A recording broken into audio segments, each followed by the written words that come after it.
Toutes ces scènes honteuses et humiliantes devant des showrooms de Fiat, les concessionnaires Fiat en Algérie, et ces images ont reflété parfaitement les conséquences désastreuses de la pénurie des voitures dont souffre le marché algérien. Prenons les chiffres de 2023. On n'en a pas encore les chiffres de 2024. En 2023, les importations de l'Algérie ont augmenté de plus de 15%. Les importations de voitures ont enregistré une hausse en 2023 de plus de 98% par rapport à 2022. L'Algérie a importé en 2023, tenez-vous bien, pour 3 milliards et demi de dollars. 3 milliards et demi de dollars de voitures. Qui a importé ces voitures? Où sont passées ces voitures? Et à qui ont profité ces voitures? Les voitures de moins de 3 ans ne pèsent même pas 400 millions de dollars, parce qu'on a les chiffres. En réalité, d'après nos investigations, c'est l'État qui achète les voitures à l'étranger. C'est l'État qui achète beaucoup de voitures à l'étranger. Et l'État en achète beaucoup. Les particuliers, on leur a compliqué tellement l'existence que les importations ont été minimes. Les responsables de l'État qui, eux, profitent des belles voitures les plus luxueuses importées depuis l'étranger. Quant aux simples citoyens, ils doivent attendre le scandale honteux qui s'est déroulé depuis avant-hier, depuis entre le 21 et le 22 février 2025. Toutes ces scènes honteuses et humiliantes devant des showrooms de Fiat, les concessionnaires Fiat en Algérie, où des bousculades, des insultes, des bagarres, une anarchie incroyable, des scènes des queues interminables devant les showrooms de Fiat pour commander ou acheter un véhicule, le fameux Fiat Doblo Panorama, un véhicule qui était récemment mis sur le marché par Fiat depuis son usine à Oran. Et ces images ont reflété parfaitement les conséquences désastreuses de la pénurie des voitures dont souffre le marché algérien depuis maintenant 4 ans, 5 ans, depuis la crise politique de 2019. La voiture est devenue un objet de luxe.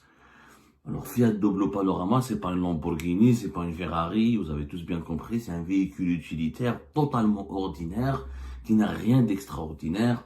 Avant 2019, ce genre de véhicule en Algérie n'attirait, ne suscitait aucun enthousiasme. Aujourd'hui, en 2025, on en est arrivé à faire des queues, à des bagarres, à se bousculer et à chercher des connaissances. On a même vu des vidéos qui nous sont parvenues où des Algériennes et des Algériens sont partis passer la nuit devant le showroom Fiat pour pouvoir être les premiers à accéder au showroom afin de commander, d'acheter ce véhicule, sinon disponible en très petite quantité, au regard de la capacité limitée de production de l'usine Fiat à Oran, qui à la fin du mois de décembre 2024, n'a pu produire que 18 000 véhicules. On nous promet 60 000 véhicules de production en 2025, ce qui reste très très peu par rapport aux besoins du marché algérien, qui sont de plus d'1 million de véhicules. Alors, hier, pour parler des voitures, je voulais vous donner des chiffres sur le mensonge de nos dirigeants. Le mensonge des dirigeants algériens et pourquoi on ne peut pas les croire et pourquoi ils nous cachent la vérité et pourquoi leur mode de gestion génère un mépris à l'égard envers du peuple, alors que eux, pour leurs besoins, les dirigeants algériens, les hauts responsables du pays, l'État, les administrations de l'État ne manquent pas de voitures. Le parc automobile de l'État, il y a une crise de voitures pour la population. Mais il n'y a pas de crise de voitures pour les administrations, pour les autorités, pour le gouvernement, pour les ministères, pour les institutions publiques. Est-ce que vous savez qu'en 2023, alors que les importations étaient interdites, alors que les importations sont interdites pour les concessionnaires, pour les opérateurs privés, je rappelle qu'un Algérien, avec son argent, il peut ramener un véhicule neuf. Sauf qu'il doit s'acquitter vu les droits de douane, vu la cherté des voitures neuves à l'étranger, une voiture neuve, c'est-à-dire immatriculée durant l'année de son importation. C'est-à-dire une voiture de 2025. Il ne peut pas importer une voiture de 2024-2023. Il peut importer des voitures de moins de 3 ans. Mais la carte grise et les immatriculations des voitures de moins de 3 ans sont bloquées, comme vous le savez, depuis le mois d'octobre 2024. Depuis octobre 2024. Nous sommes à la fin du mois de février 2025. Il n'y a aucune nouvelle, aucune explication, aucune annonce Voilà, on bloque les gens, on leur donne pas les papiers, les documents, le document administratif le plus important, parce que l'immatriculation du véhicule, elle atteste de la propriété du véhicule, l'identité du véhicule, elle assure de la conformité du véhicule, et on laisse les gens comme ça, ils achètent avec leur propre argent la voiture, ils les introduisent, ils les importent, ils les ramènent depuis l'étranger, mais on les bloque, on leur demande juste de circuler avec de façon provisoire, et le provisoire qui dure depuis octobre 2024. Une anomalie universelle. Une anomalie universelle. Mais, quand le gouvernement algérien nous dit qu'on ne veut pas importer des voitures pour économiser les devises du pays, pour éviter les surfacturations, pour éviter le trafic de devises, pour éviter les transferts illicites de devises, et que nous voulons développer l'industrie locale, et nous voulons contrôler les importations parce que sinon ça devient dangereux sur le plan financier pour le pays. Prenons les chiffres de 2023. On n'en a pas encore les chiffres de 2024. En 2023, les importations de l'Algérie ont augmenté de plus de 15%, presque 15,2%, 15,14%, 15,14% plus exactement.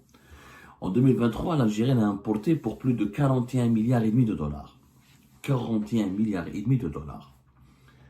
Parmi les principaux postes d'importation en Algérie qui ont enregistré une hausse phénoménale en 2023 par rapport à 2022, c'est les véhicules. L'importation des véhicules, ça on ne le dit pas, le gouvernement algérien ne le dit pas, ni aucun ministère, ni aucune instance, ni même les médias algériens ne veulent pas le dire, parce qu'ils ne peuvent plus rien dire d'ailleurs. Les importations de voitures ont enregistré une hausse en 2023 de plus de 98% par rapport à 2022. 98%. L'Algérie a importé en 2023, tenez-vous bien, pour 3 milliards et demi de dollars. 3 milliards et demi de dollars de voitures en 2023. Plus de 98,5% d'augmentation par rapport à 2022. Alors, qui a importé ces voitures, où sont passées ces voitures et à qui ont profité ces voitures? On nous dit qu'il n'y a pas de voitures dans le pays, que les importations sont interdites, sévèrement contrôlées, sévèrement encadrées, mais on a 3 milliards et demi de dollars d'importation en 2023, c'est énorme. En 2023, février 2023, ils ont mis en place le dispositif d'importation des voitures de moins de 3 ans. Les voitures de moins de 3 ans ne peuvent pas expliquer l'augmentation des importations de véhicules en 2023. Sur la facture des 3 milliards et demi de dollars, les voitures de moins de 3 ans ne pèsent même pas 400 millions de dollars. Parce qu'on a les chiffres. Les véhicules de moins de 3 ans, on a la facture entre fin février 2023 et fin mars 2024, en une année, la facture était de presque 400 millions de dollars d'importation. Ce sont les particuliers avec leur argent. C'est pas l'argent de l'État. Ils ont échangé leur argent, ils ont pris des euros au niveau du marché informel, ils ont mis des espèces au niveau ils ont ouvert des comptes bancaires, ils ont alimenté des comptes en devises au niveau des banques algériennes, ils ont pris des espèces avec eux, ils ont voyagé ils ont retiré les espèces avec eux, ils ont pris les reçus bancaires, les justifications bancaires pour démontrer que leur argent vient d'un compte bancaire en Algérie en devises, et ils sont partis acheter des voitures à l'étranger. Et sur les 400 millions de dollars, il y a aussi une partie de ces véhicules qui ont été achetés par des Algériens de l'étranger. C'est-à-dire que ce sont des Algériens qui habitent à l'étranger, qui ont acheté avec leur propre argent et qui ont envoyé ces véhicules vers leur pays natal, vers leur pays d'origine, ou pour leurs parents, pour les mettre à la disposition de leurs parents, ou pour les revendre. Donc les 400 millions de dollars qui ont été dépensés entre fin février 2023 et fin mars 2024, ça n'a aucun préjudice pour l'État. Il n'y a pas de préjudice pour l'État. C'est pas l'argent de l'État. C'est l'argent des particuliers, notamment des Algériens qui habitent à l'étranger. On n'a pas de statistiques extrêmement claires parce que nous n'avons pas malheureusement, les douanes algériennes en ce moment, elles n'aiment pas beaucoup la transparence et elles n'ont pas suffisamment d'outils statistiques extrêmement développés pour comprendre sur cette facture, est-ce que ça a été des véhicules payés depuis l'étranger, donc par des Algériens résidant à l'étranger, ou par des Algériens qui sont résidents en Algérie. Mais quoi qu'il arrive, ces 400 millions de dollars, il n'y a pas eu de préjudice pour l'État, c'est pas l'argent des banques algériennes. C'est l'argent des ménages algériens. C'est l'argent personnel des Algériens. 400 millions de dollars, c'est même pas presque 10% sur les 3 milliards et demi de dollars de 2023. C'est-à-dire que les moins de 3 ans, n'ont représenté que 10% de l'ensemble des véhicules importés durant l'année 2023, dont la facture a atteint, comme je viens de vous le dire tout à l'heure, les 3,5 milliards de dollars. Cela signifie quoi? Cela signifie que 90% des véhicules importés en 2023 ont été importés hors cadre du dispositif des voitures de moins de 3 ans. Donc ce sont des voitures neuves immatriculées en 2023, fabriquées, immatriculées en tout cas en 2023 auprès des constructeurs qui ont vendu ces véhicules aux clients algériens, et que ces clients algériens qui ont acheté les 90% de ces voitures qui ont valu à l'Algérie une dépense de 3,5 milliards de dollars à l'étranger, ce ne sont pas des particuliers. En tout cas, ce ne sont pas majoritairement des particuliers, parce que les particuliers achètent les moins de 3 ans. Vous avez une autre partie qui achète les véhicules neufs, notamment ils utilisent les licences Moujed, etc., mais ça reste une minorité. On n'a pas leur volume, on n'arrive pas à les quantifier, on ne sait pas quels sont le nombre des Algériennes et des Algériens ou des concessionnaires qui ont été autorisés en 2023 à importer des véhicules. Parce qu'on a parlé d'un quota de plus de 180 000 véhicules entre 2023 et 2024. On n'a jamais vu ce quota. Les concessionnaires, il y a eu 66 à 67 concessionnaires qui ont été autorisés entre 2023 et 2024 à importer et qui ont été agréés et qui devaient donc avoir des quotas pour importer des véhicules. Les quotas n'ont jamais été utilisés puisqu'il y a eu beaucoup de blocages, il y a eu beaucoup de contrôles et on ne sait pas qui a importé quoi parce qu'il n'y a pas eu de transparence. En réalité, d'après nos investigations, c'est l'État qui achète les voitures à l'étranger.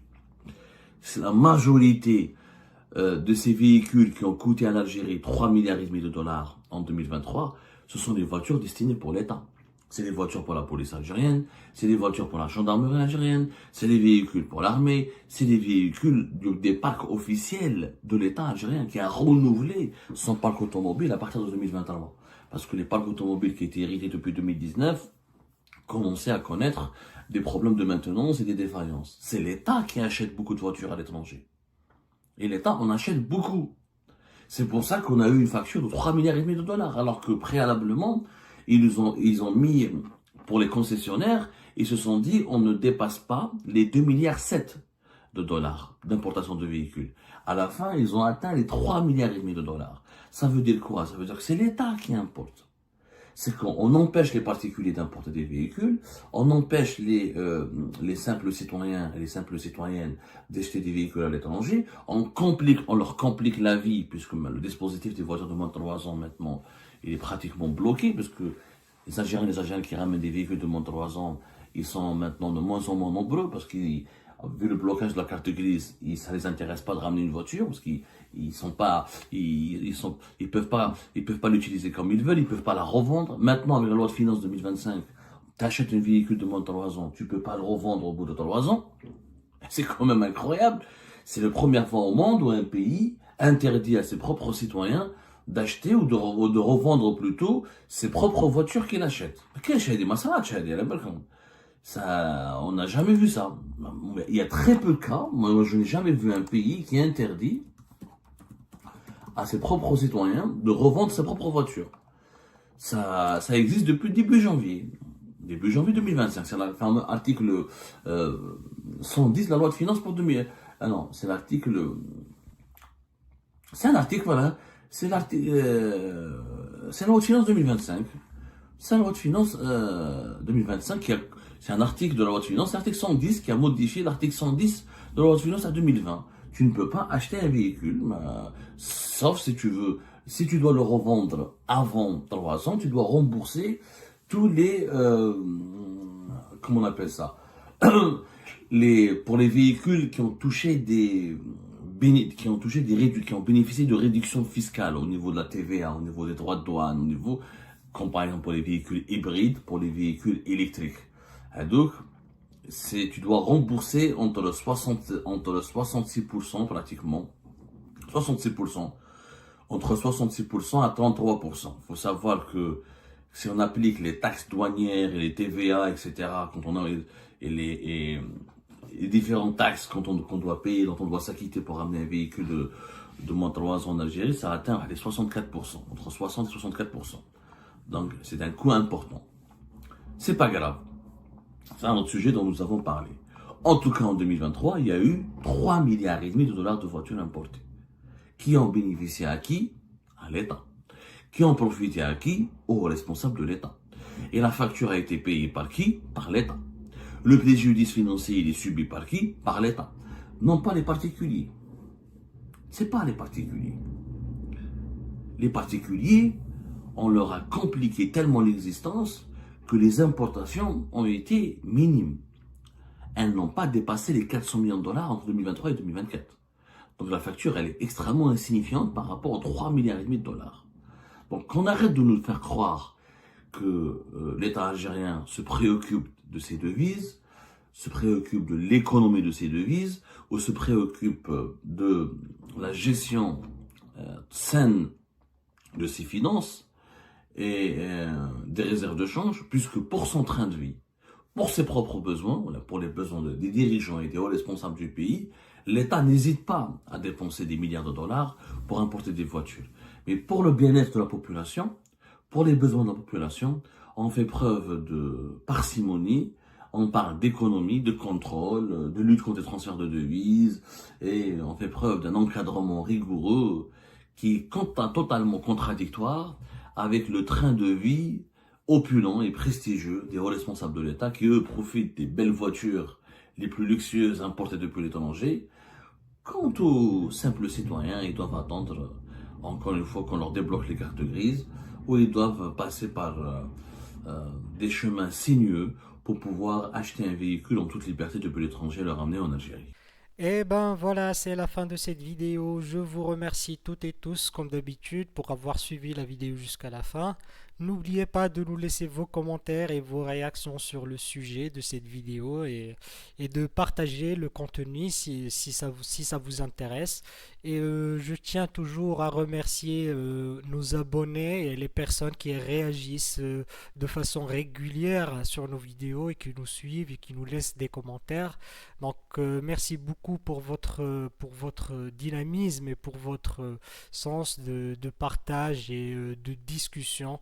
Donc voilà, sans vous, ce contenu n'a pas vraiment de valeur sans cette communauté qui ne cesse de s'accroître. Donc merci beaucoup et à la prochaine dans une nouvelle vidéo.